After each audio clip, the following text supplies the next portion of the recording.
Hey guys, welcome back to my YouTube channel and you're watching Step Ladder, and I hope that you all are doing fine and good. And in this session we are going to discuss and learn about forms of power sharing, which is your last concept from your power sharing chapter 1 from your democratic politics, that is your civics part from NCERT class 10 SST CBSE. And this video is going to be the part 6 of this power sharing series, and without much delay let's start our today's session. So let's start our session with an amazing quote given by Les Brown. So in this quote, it describes us actually about that shoot for the moon. Even if you miss, you will land among the stars. So actually we need to aim high. So if we aim for something which has a higher value, so we should always aim at a higher level. Fine. So if I aim that I want to score 100 marks in mathematics, only then I am going to score 70 marks. Fine. I guess you all understood the meaning of this quote. So with this amazing and wonderful quote, let's start our today's session. So as I said before, today we are going to discuss about the forms of power sharing. So the idea of power sharing has emerged in opposition to the notions of undivided political power. For a long time it was believed that all power of government must reside in one person or group of persons located at one place.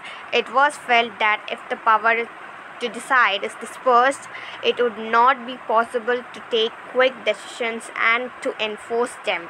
But these notions have changed with the emergence of democracy. One basic principle of democracy is that people are the source of all political power. In a democracy, people rule themselves through institutions of self-government. In a good democratic government, due respect is given to diverse groups and views that exist in a society. Everyone has a voice in the shaping of public policies. Therefore, it follows that in a democracy, political power should be distributed among as many citizens as possible. So I guess you all understood, this is just a layout of what we are going to learn today, that is forms of power sharing.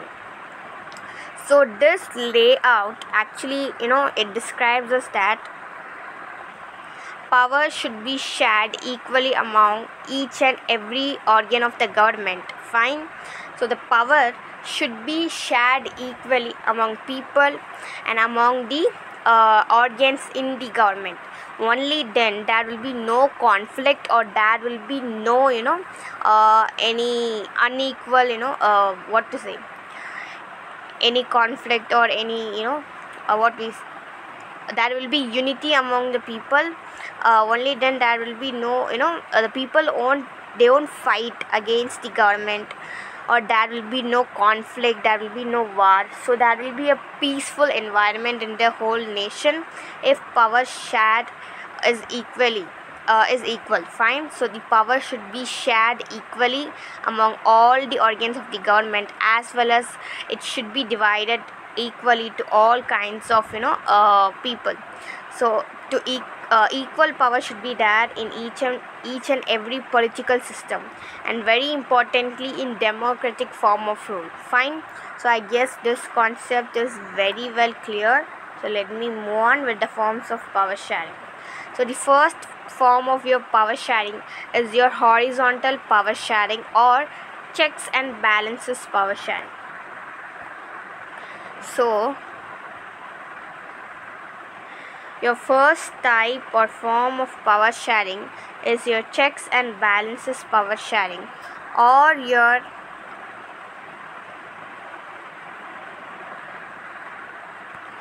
horizontal power sharing. Got it? So the another name for your horizontal power sharing is checks and balances power sharing. So what does horizontal power sharing mean? The power is shared among different organs of government, such as the legislature, executive and judiciary. Let us call this horizontal distribution of power because it allows different organs of government placed at the same level to exercise different powers. So what does it mean? So what does horizontal power sharing or checks and balances power sharing actually describe or it depicts about us about. So the horizontal distribution power sharing is basically what it means, that the power is shared equally among all the organs of the government which is at the same level. So as you can see, legislature, executive, judiciary, so the power is shared same, the same amount of power is shared equally among the three organs of the government. Hence there is no inequality between these organs in the government, and hence this is called as horizontal power sharing. So as you can see, this is my legislature, this is my executive, and this is my judiciary. So this is placed horizontally, right? So there is no any up and down, right? So this is your horizontal power sharing or checks and balances power sharing. Got it? So I guess until this it's clear. Okay. So such a separation ensures that none of the organs can exercise unlimited power.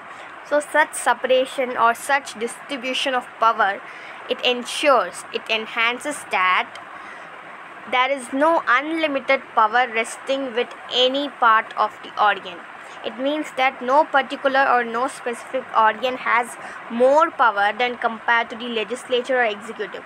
So we cannot say that executive, that organ has more power than the judiciary. We cannot say that, right? So it is wrong. So as we know that this is horizontal power sharing, it means that executive, legislature, judiciary, these three organs in the government are equal. It means that they have equal amount of power. They have equal rights. Got it? So that is the meaning. And there is no unlimited power that can be exercised, as this is going to be horizontal distribution of power. Each organ checks the others. So each of the organ, so the legislature checks the executive, executive checks the judiciary, or judiciary checks the executive, and executive checks the legislature. So it is going to be vice versa. It means that each organ has the that equal rights to check the others. This results in a balance of power among various institutions. Last year we studied that in a democracy, even though ministers and government officials exercise power, they are responsible to parliament or state assemblies. Similarly, although judges are appointed by the executive, they can check the functioning of executive or laws made by the legislatures. This arrangement is called a system of checks and balances. So this is called as your system of checks and balances, or checks and balances power sharing, both are right. So this is your first form of power sharing.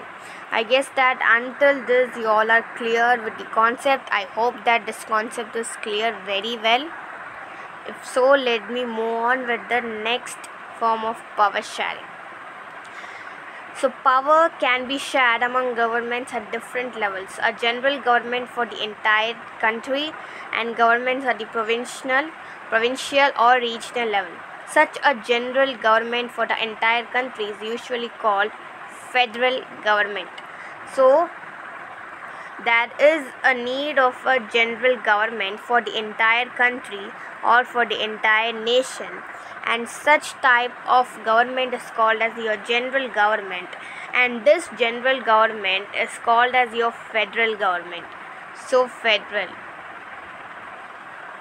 And this can also be called as your union or central government. So these are some names that we refer in India. We used to refer in India by central or union government for the general or federal government. Got it? Such a general government for the entire country is usually called federal government. In India, we refer to it as the central or union government. The governments at the provincial or regional level are called different names in different countries. So you have provincial. or regional government, and in India we call it as state governments, right? So state governments has two other names, that is provincial or regional government, and in India we call it as state governments. This system is not followed in all countries. So different countries has, they have different names for their own set of governments. So in India we call it as central government for the federal government, but in some other country they have their own different names that they use to refer for the particular government, to specify it. Got it? This system is not followed in all countries. As I said before, there are many countries where there are no provincial or state governments too. So there are some countries where there are no provincial or state governments too. So in such countries there are no state or provincial governments, but in those countries like ours where there are different levels of government, the constitution clearly lays down the powers of different levels of government. This is what they did in Belgium, but was refused in Sri Lanka. So as we know that in Belgium, the power was shared equally among the three different governments, that is your central government, your state government, and your community government, right? So hence in Belgium this was done, but in Sri Lanka power sharing among the different governments, it was refused. It was totally refused, and this is called federal division of government. So this is called as federal division of government. The same principle can be extended to levels of government lower than the state government, such as the municipality and panchayat. Let us call division of powers involving higher and lower levels of government vertical division of power. So this type of power sharing is called as your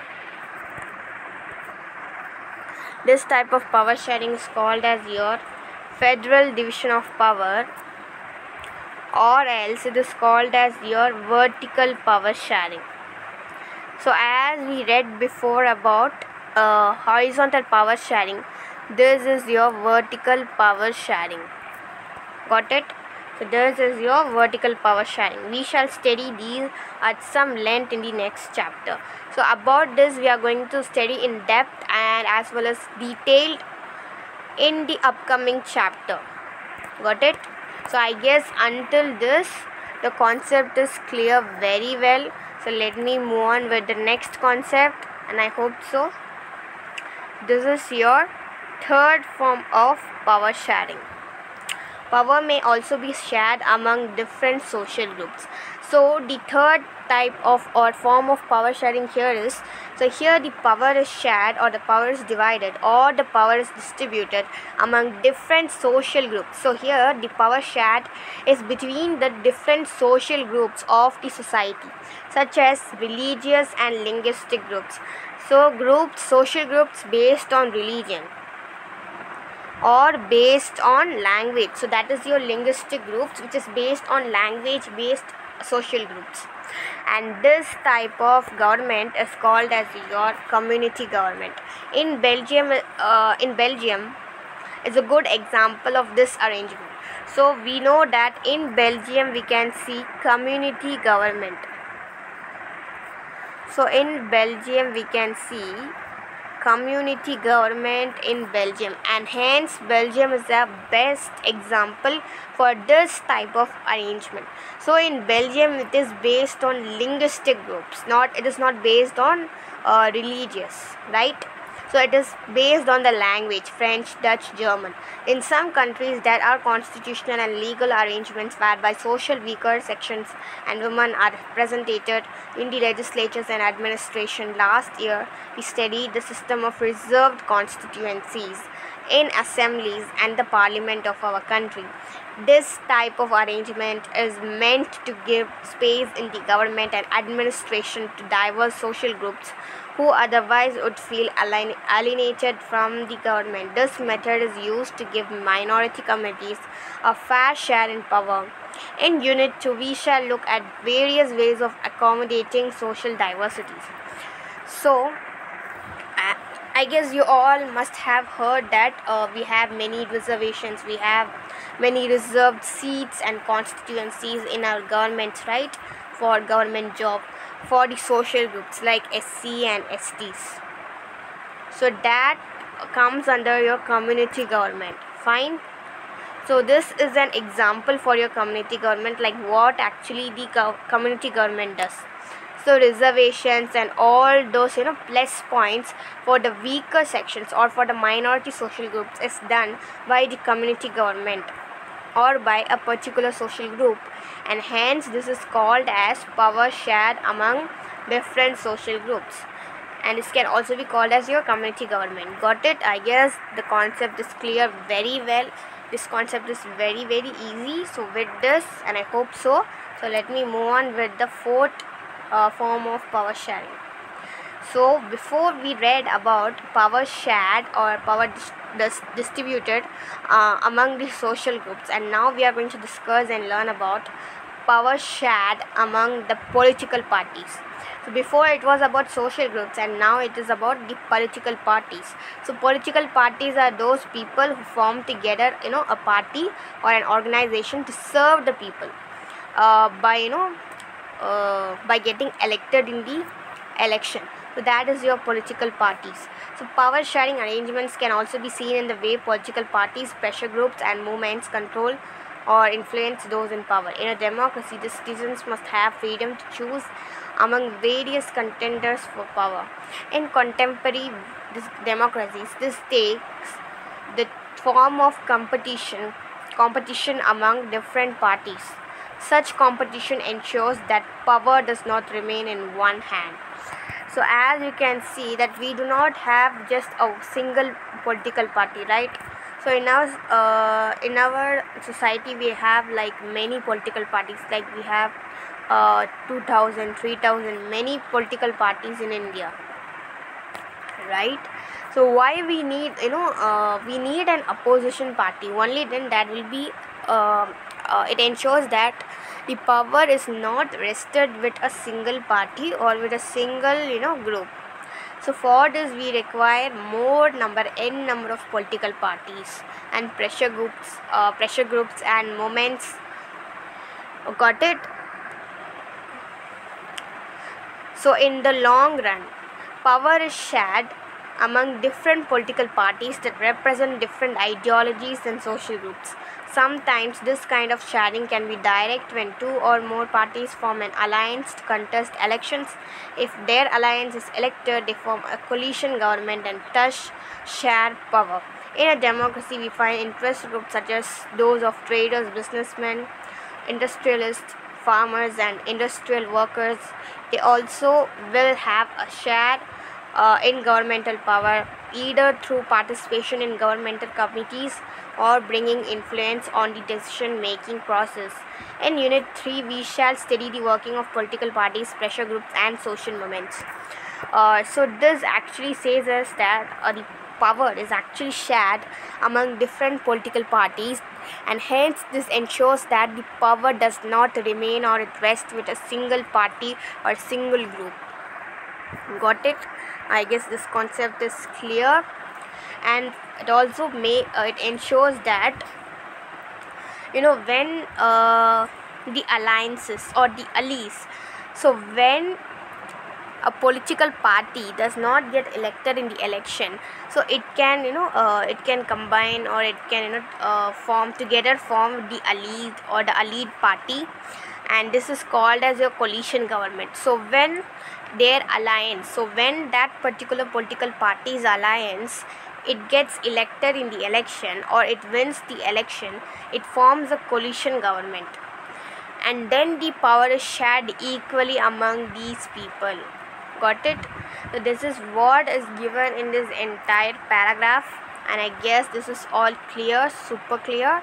And this is going to be your direct power sharing, and sometimes this is called as your direct power sharing. Got it? So I guess the whole concept is clear about forms of power sharing, and that's it for today. And before ending this session, I have 2 questions as your homeworks, so please try to solve these 2 questions and post the answer in the comment section. I'll try to check all your answers, and I'll try to revert them back to. And if you guys feel that this video was really very helpful for you, if so, please like the video, share with your friends, and please comment in the comment section about your opinions, suggestions. If you want to suggest anything, please suggest it in the comment section. I'll check all your suggestions and opinions, and I'll try to revert them back. And if you have any doubts regarding this video, please comment it in the comment section. I'll try to clarify all your doubts by checking and reverting them all back. Please like the video, share the video, comment in the comment section, and please do not forget to subscribe my channel for more videos and notifications. Please hit the bell icon given below to get all kinds of notifications. Until then, bye bye, take care. Meet you all in my next video with the new lesson, as this lesson is completed. That's it. So the whole lesson got completed, guys. If you have any doubts regarding this video, please post it in the comment section regarding your doubts. That's it for today. Bye bye, take care, stay tuned. Meet you all in my next video. Please subscribe.